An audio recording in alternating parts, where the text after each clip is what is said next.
माझ्या नंदेचं लग्न आहे आणि लग्नात संगीतमध्ये घागरा घालणार आहे. तो माझ्या बहिणीचा आहे, पण प्रॉब्लेम असा आहे की तिचा ब्लाऊज जो आहे तो मला बसत नाही आहे, कारण ती खूप बारीक आहे आणि तो मला येत नाही आहे. तो समहाऊ मी तुम्हाला आधी घागरा दाखवते. जो आहे हा घागरा आहे मस्त असा, आणि ॲक्च्युली हा तिने तिच्या लग्नामध्ये संगीतमध्ये घातला होता.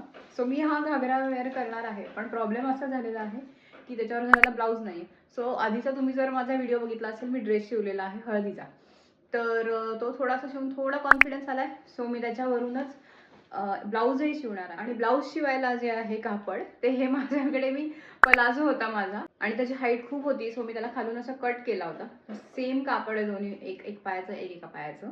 सो याला मी आता आधी वॉश करणार आहे आणि मग इस्त्री करून मग याचा ब्लाऊज शिवणार आहे. तो तुम्हाला दाखवते कसा शिवला ते. सो मागच्या वेळी जेव्हा मी हळदीचा ड्रेस शिवला होता ना, तेव्हा मी त्या म्हणजे सांगितलं होतं व्हिडिओमध्ये की मला ना थोडा प्रॉब्लेम येतो शिवायला. सो कमेंट आली होती एकांची की तुम्ही काय करा, आधी पेपरवरती म्हणजे कटिंग आणि स्टिचिंग करून घ्या. स्टिचिंग नाही, सॉरी, कटिंग, आणि मग मेन फॅब्रिकवर. सो मी यावेळी त्या पद्धतीने सगळं केलेलं आहे आणि खूप छान पद्धतीने मला ते करता आलं. म्हणजे थोडं मी घाबरतच केलं 2-3 व्हिडिओज बघून असं.